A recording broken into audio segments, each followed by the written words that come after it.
This is not the episode I had planned to bring you this week, because sadly, as I was watching the news last night, reports started coming in shortly after 9 p.m. Eastern of an accident at the Reagan National Airport. The first report I recall hearing was that a regional jet had gone off the runway into the water. That seemed plausible, as a high percentage of business jet accidents involve aircraft that land long and fast and go off the end of the runway. Later, it was confirmed that there was a tragic midair collision between a regional jet and a U.S. Army Sikorsky H-60 Black Hawk helicopter. Hello again, and welcome to Aviation News Talk. I'm Max Trescott. Footage from a live webcam operated by the Kennedy Center appears to show the collision over the Potomac River. When the landing lights from the two aircraft merge, there's a large explosion and both aircraft drop into the river. When I saw the video, I commented that it was unlikely that there were any survivors. As of this morning, there are still no reports of any survivors. I've pulled the ATC audio courtesy of liveatc.net, and I'll play that for you. And I've reviewed the flight tracks for the two aircraft that were posted on Twitter by ADSB Exchange, and we'll talk about that as well. While we don't know all of the factors involved in the accident, and there probably will be many, we do know that the Army helicopter was instructed to pass behind the regional jet and follow it to land on runway 33. The helicopter clearly did not follow those instructions, and that failure to do so will most likely be included in the NTSB's probable cause, though they are sure to cite many other factors as well. This accident is a watershed event. Mid-air collisions involving airliners are extremely rare, and when they do occur, there are lots of lessons learned and many changes to rules and regulations to try and prevent the type of accident from occurring again. You may recall the mid-air collision near San Diego involving an airliner that occurred in September 1978. In that accident, Pacific Southwest Airlines PSA Flight 182, a Boeing 727, collided with a Cessna 172 over a residential area of San Diego. Following that accident, TCAS, now called Class B airspace, were implemented to increase separation between commercial and GA aircraft. The FAA also began requiring all aircraft flying in TCAs to be equipped with Mode C transponders. Ironically, this mid-air collision also involved an airline called PSA, but it's not the same one that was involved in the San Diego crash. PSA Airlines is a regional airline that's wholly owned by American Airlines. Flight 5342, a Bombardier CRJ700 regional jet, had departed from Wichita, Kansas, carrying 60 passengers and 4 crew members. It was flying the Mount Vernon Visual Runway 1 approach, which follows the Potomac River northbound. It's essentially a straight-in approach to runway 1 with some minor bends to follow the river. Meanwhile, PAT-25, the U.S. Army Sikorsky H-60 Black Hawk helicopter, was also following the Potomac River. However, it was approaching Reagan National from the northwest. It had been flying along at about 800 feet, but descended as low as 200 feet as it approached the airport. As it passed to beam the runway 19 numbers, it climbed back up to 300 feet. Meanwhile, Flight 5342 was descending along the river northbound. To circle to runway 33, it turned a little to the northeast, flying just east of the river, and finally made a small turn to the left across the river to land on runway 33. It had been descending steadily and had reached 330 feet MSL. However, the last data point showed it at 380 feet, so it's possible the airplane climbed at the last moment. At the point of impact, Flight 5342 was about 0.4 nautical miles from the runway threshold and about midway over the river. The Black Hawk was on a right base leg to the same runway that was approaching from the airliner's 3 o'clock position, which would have made it difficult for the airliner crew to spot the helicopter, as it would have been initially lower and backlit by the lights of downtown Washington, D.C. The last ground speeds recorded were 106 knots for the airliner and 71 knots for the helicopter. 12 seconds before the crash, the two aircraft were about 0.6 nautical miles apart and pointed almost straight at each other, so you would think it would have been easy for the pilots to spot the landing lights of the other aircraft. ADSBExchange.com posted the ground tracks of the two aircraft on Twitter and commented that the Army helicopter was not transmitting ADSB out. Now, that's a requirement in Class B airspace, though perhaps military aircraft are exempt. Someone asked me how ADSB Exchange was able to plot the helicopter's position without ADSB data, so I exchanged a couple of emails with their CEO, Dan Stroifert. He explained that the helicopter data was obtained through their volunteer network of Mode S receivers. Then they use multilateration to triangulate the helicopter's approximate position. So the helicopter was squawking mode C or mode S, which means that it certainly appeared on the airliner's traffic screen. But perhaps the airline pilots were relying on TCAS alerts instead, and were not looking at the traffic screen. While that may be a safe strategy at higher altitudes, it doesn't work well at low altitudes as TCAS alerts are inhibited at the altitude they were at. As you can imagine, when an airliner is landing and gets close to an airport, they could receive lots of nuisance alerts from other aircraft that are close to the ground, perhaps landing on other runways. Per the FAA's AC 20-151A, resolution advisories, or RAs, are inhibited below 900 feet AGL while descending, and TCAS automatically reverts to just traffic advisories, or TAs. However, all TCAS oral and visual traffic alerts, including TAs, are inhibited below 400 feet AGL while descending. ADS-B data shows the crash occurred at 350 feet MSL. The actual altitude was closer to 330 feet MSL, since the local altimeter setting was 29.90, and ADS-B data is referenced to pressure altitude 29.92.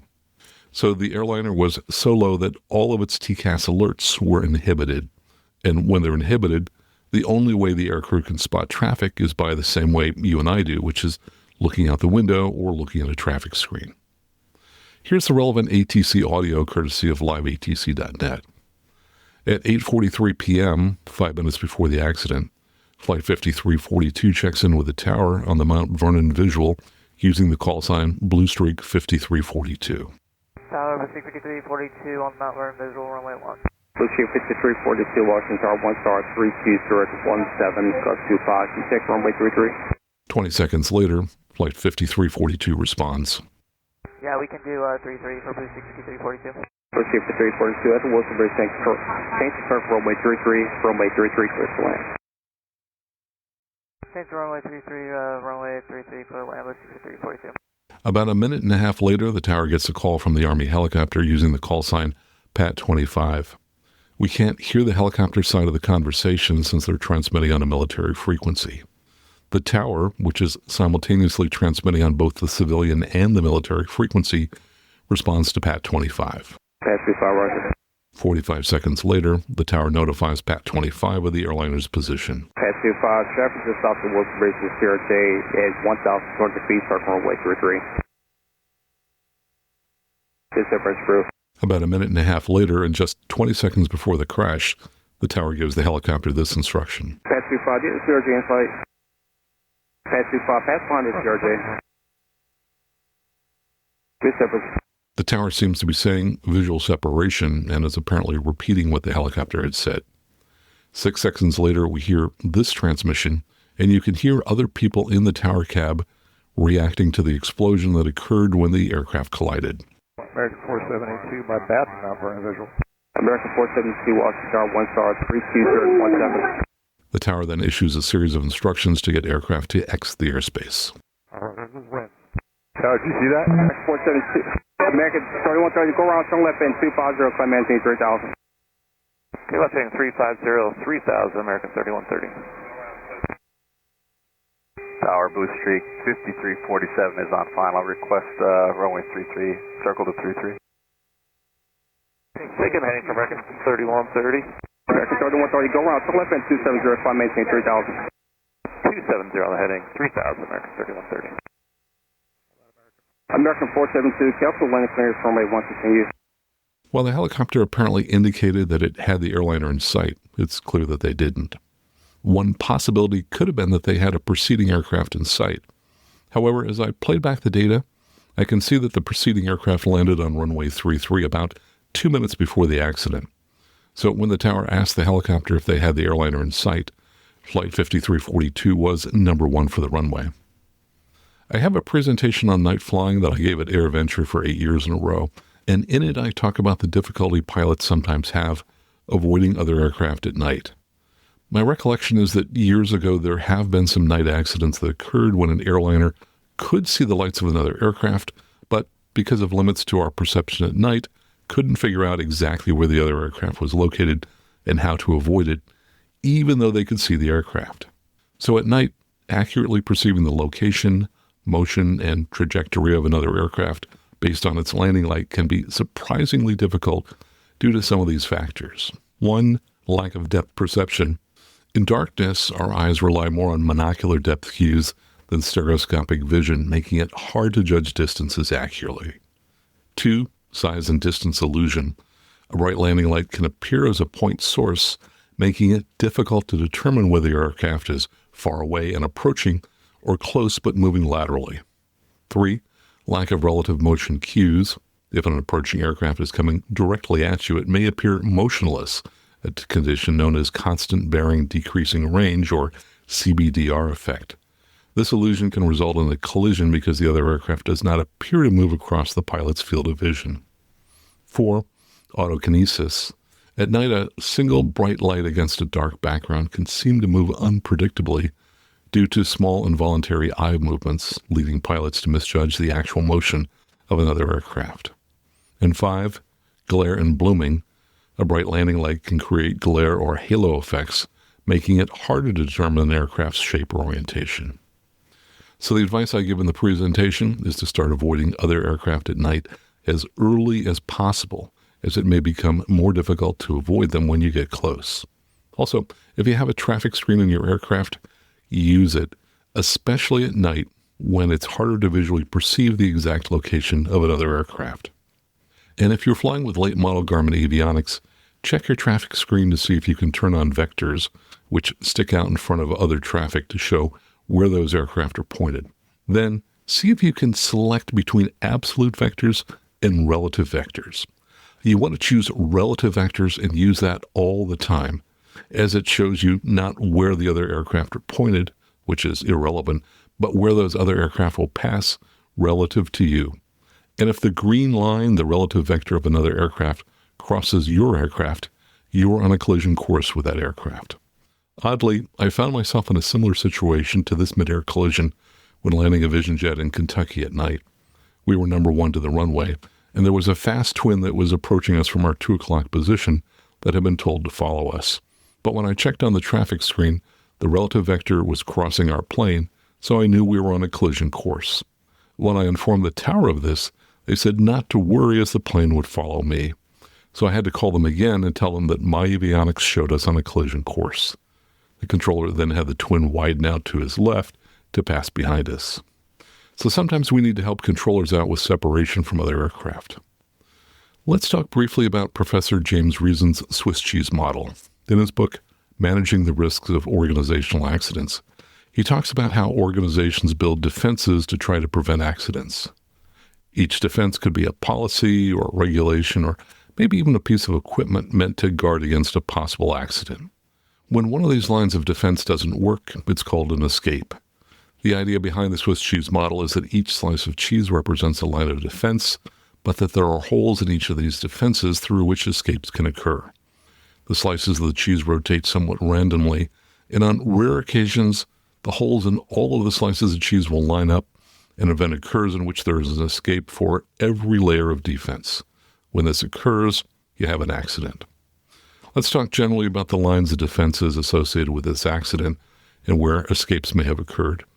As we already mentioned, the U.S. Army crew apparently failed to follow the controller's instruction for reasons that are unknown. Also, both crews failed to see and avoid each other, but I believe that see and avoid is a very weak defense, as it's difficult to spot other traffic visually. In-cockpit traffic screens are an excellent defense, and I rely on them heavily, especially when flying in busy metro areas.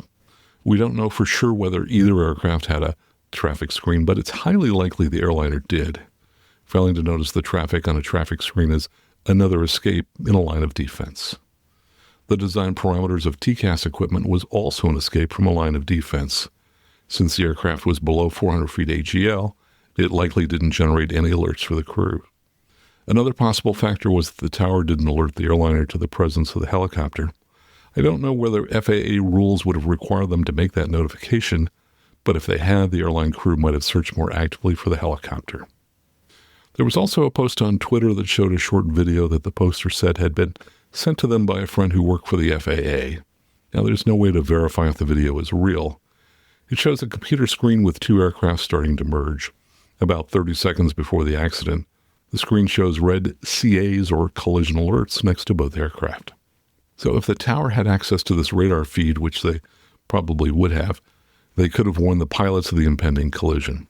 So it appears that the radar collision alerts were another escape in a line of defense.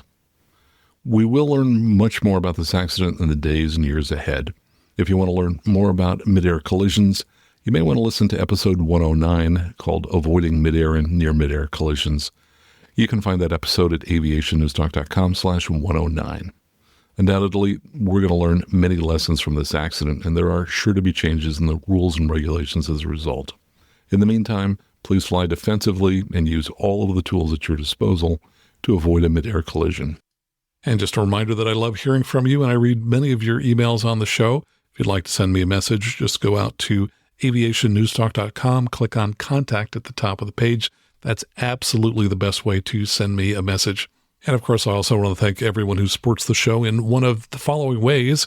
We love it when you join the club and sign up at aviationnewstalk.com/support to support the show financially. You can also do that at aviationnewstalk.com/PayPal.